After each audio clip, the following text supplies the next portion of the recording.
I'll start with three quotations. So one is taken from the Sufi Quarterly of 1939, which, so Sufism is like the Islamic mystical tradition. And the quote goes, "What is a Sufi? A Sufi is one who does not separate himself from others by opinion or dogma, and who realizes the heart as the shrine of God." Another quote is a doctrinal poem of Zen Buddhism from the 6th or 7th century.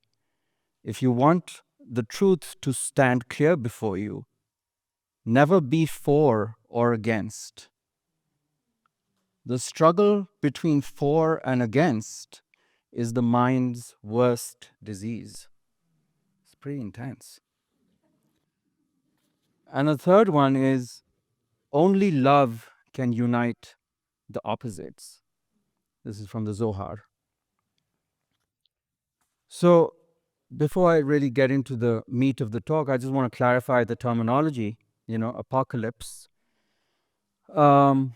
period of or time of rapid change, when the old patterns intensify to such a degree that there is a deadlock, an impasse, an impossibility of finding any kind of stability within the current paradigm. Mindfulness essentially means being aware of one's thoughts, physical sensations, surroundings. And since we are called to practice seeing clearly in every situation that confronts us in each moment, we must be present in order to see clearly. So, what is it that we see when we see clearly? Mindfulness in Sufism is understood as a kind of conscious awareness of God's presence in every moment. It's a kind of spiritual vigilance where the seeker is continually observing their thoughts, intentions, and actions, and is striving to maintain an awareness of the divine in all moments. It's intended to purify the heart and align it with the divine will. So, something I came across which was really kind of beautiful in its revelation, and this is from Isaiah, and it says, "Be still and know that I am God." So it's in the stillness that we feel and experience the divine. And it's in Isaiah. It's amazing. you know um, Prophet Muhammad's prayer was, this was his central prayer: "Oh God, help me to see things as they are." So mindfulness in times of apocalyptic or challenging times can help us to anchor ourselves in a stable divine reality, seeing beyond the immediate crisis to the hidden divine presence at work. So let's try to get a sense of what the divine might be up to. And for that, we can look to the process of alchemy, in which separation is an essential step or stage before conjunction, unity. So the alchemical ideal is not a simple compromise, between opposing forces or groups or situations, but a higher synthesis that transcends both positions, the for and against positions, creating a new paradigm that honors the truths of each. And the Islamic alchemists postulated that love is the essential ingredient fueling this process. So, in this, the role of imagination is key. How do you feel into that higher synthesis? How do you see that everything is an act of love? In every moment, everything is an act of love. Existence is like love's coming out party.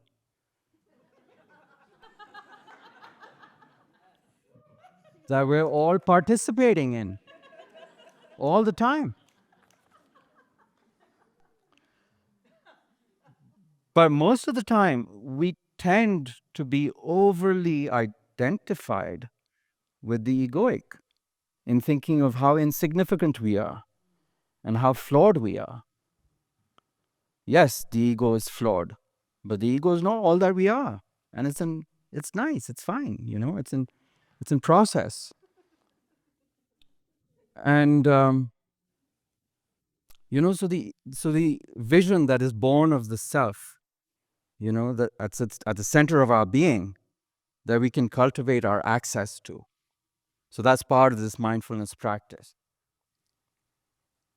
So this is a quote that I know, Kelly, you'd love because it has the word spark in it and it speaks to just that. So, the touchstone by which the pure gold of the unio mystica can be distinguished is that in the full experience, awareness reaches inwards to the central spark, which connects the individual with the supra-personal whole. And it also reaches outwards to the manifestation of the whole under the forms of manyness. The contemplative who has attained this level has won the realization of his own nature as partaking internally of the one as well as externally of the many. And this is a quote by Agnes Arber, writing in the 1960s, and she was a botanist. And it's from the book The Manifold and the One. Oh boy. Okay, so another idea that, I've been kind of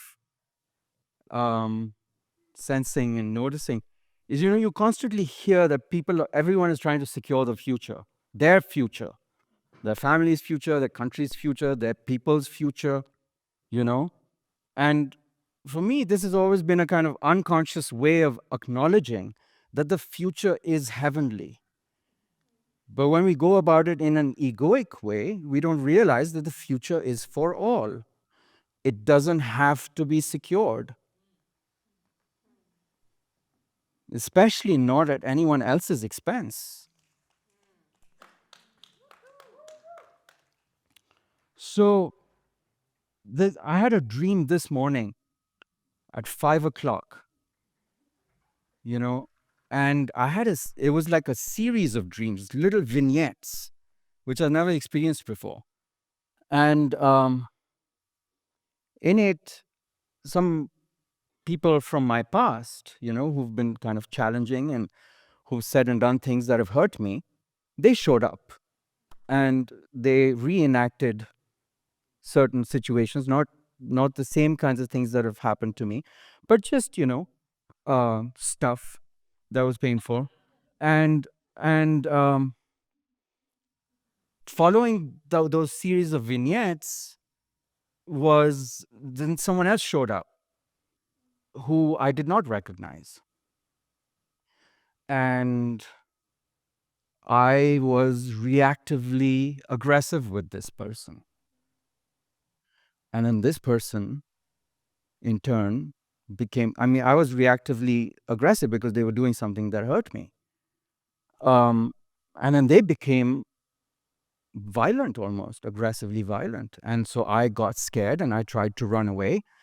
And they caught up with me, very surprisingly. And I was like, that's it, And just as, it felt like they were going to kill me or something. And just as that was about to maybe happen, I woke up. And I was not bothered by this at all. It was like a revelation. And what came to me was, that was a person, that was the divine, wearing a mask, teaching me to not react, oppose, This is not to suggest, this is kind of difficult to talk about because, it's not about, just let anyone do whatever they please.